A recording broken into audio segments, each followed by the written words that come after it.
रखवा हो बनलू पाप के गठरिया खैले बालू सावन में मछरिया हो बनलू पाप के गठरिया खैले बालू सावन में मछरिया हो बनलू पाप के गठरिया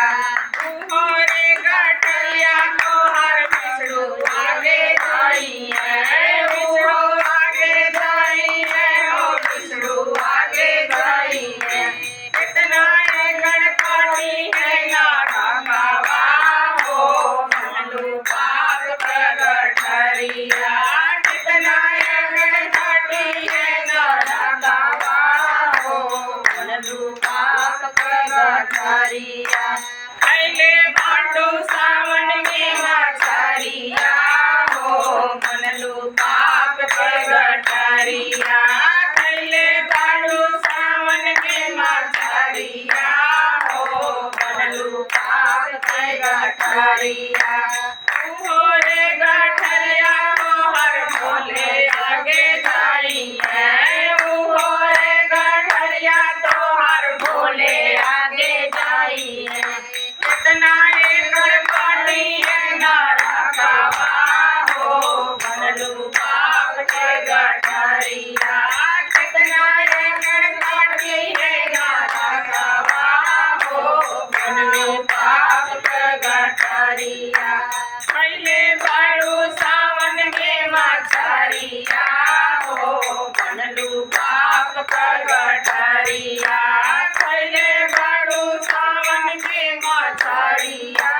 हो बनलू पाप के गठरिया तोहरे गठरिया तोहर गणपति आगे जाई है तोहरे गठरिया तोहर गणपति आगे जाई है कितना गणपति है ना रखवा हो बनलू पाप के गठरिया कितना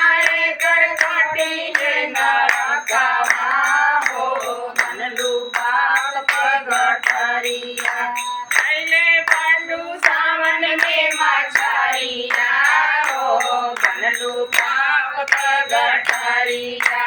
खैले बाटू सावन में मछरिया हो बनलू पाप के गठरिया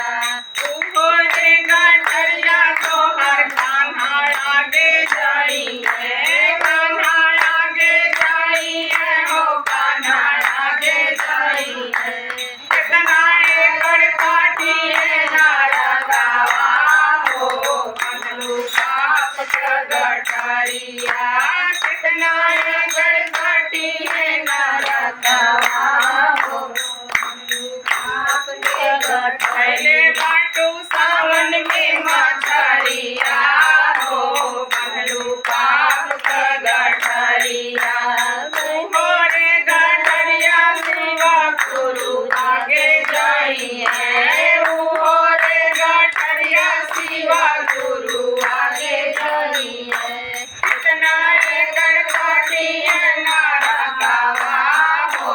बनलू पाप के गठरिया कितना गणपति है ना रखवा हो बनलू पाप के गठरिया खैले बारू सावन में मछरिया हो बनलू पाप के गठरिया खैले बारू सावन में मछरिया हो बनलू पाप के गठरिया